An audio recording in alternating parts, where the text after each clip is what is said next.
What is the purpose of the cover of a book? Now, before you answer, go back to our discussion about the purpose of communication. Because in this particular case, the outcome or the desired outcome is a behavior. So what's the purpose? Now, some of you are probably saying, well, to buy the book or to read the book. And yeah, those are actions. But there's one thing that has to happen before all of those. The person has to pick the book up. That's what the cover is designed to do, because nothing else can happen unless a person picks the book up. This is not the information experience somebody wants. This simply makes somebody pick the book up. What people often do then is they flip it over and they look at the back. And what is the information on the back designed to do? It's designed to make you open it up. Look at the attraction power of the cover. Great attraction power. It's got no holding power at all. There is no attraction power for the cover. It's working off of the back cover. It's working off of the attraction power of the cover. Important thing to keep in mind. These two things are linked. So if you open a book up, the next thing people look at is, maybe look at the table of contents, look at the information in the flyleaf. They may thumb through it. You ever do this with a textbook? Thumb through, you're looking how many pictures are in it, how many graphs, how many small chunks of text. You're really just assessing the effort, cost it's going to take you to read it, which is kind of funny because you're going to read it anyway, but you're still looking at cost benefit. Okay, so why do people design books that way? Because it matches the way people choose and use information. When it comes to information, we want a progressive dinner. Well, I'll try the appetizer. If I like that, I'll take the first course. If that's good, I'll take the second course. But if you do something bad along the way, we'll quit. So we want to dole out our time incrementally. We don't want to overcommit. People will commit a small chunk at a time. That's why when somebody starts reading a book, you can't assume that they're going to finish it, because they're going to keep making the assessment, am I wasting my time? Am I doing something that's worth my time? Why does this matter?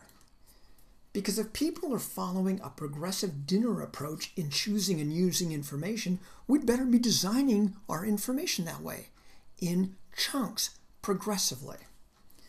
An information network, and that's actually what the book is a series of interconnected strategies designed to achieve a specific goal.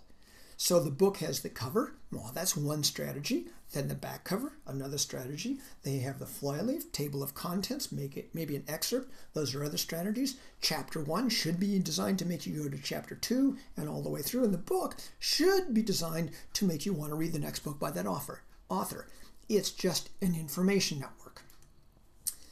Each strategy in a network has to do three things.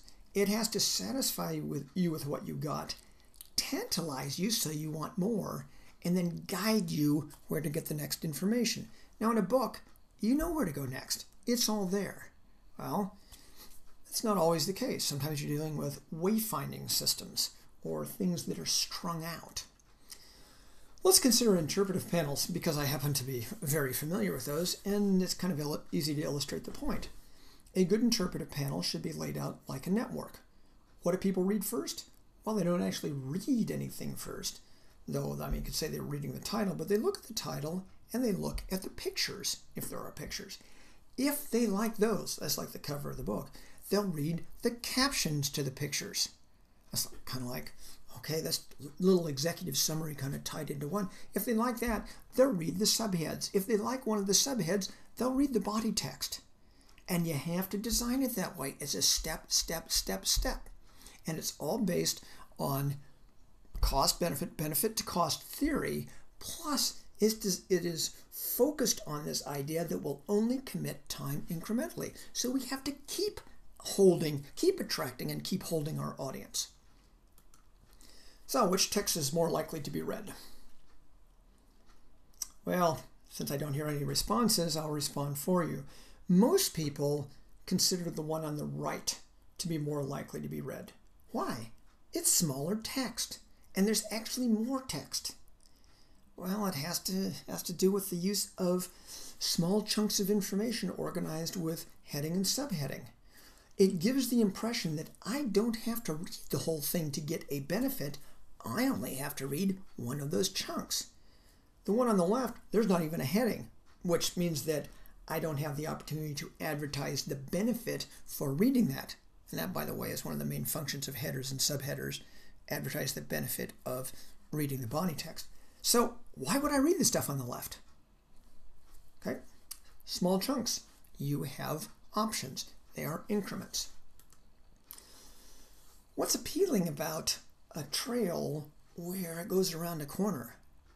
You can get people to go, keep going on trails just by putting corners. I got to see what's around the next corner. It's because there's mystery there. You're not revealing everything. Best museum design, somebody told me once, was where you can see the exhibit you're looking at and half of the next one. So when you start tiring of this, that looks pretty interesting. What's that? And on you go. So you need to provide information. If you have a lot of information, you have to provide it like a striptease. Don't show too much of what is ahead. Dole it out incrementally. If you think about websites, this is fundamentally how websites need to be designed. The homepage has to have attraction power, and it has to function so you can navigate easily. So you need to be able to find what you want really quickly, and then you click on it, and then you keep going. So good websites are good information networks. So the whole point is to use an information network approach to design. Think about, I've got to attract people. What do I use for that? I've got to provide a little snippet, and then another snippet, and then another snippet. And so how do I build my story? How do I build my information using those snippets?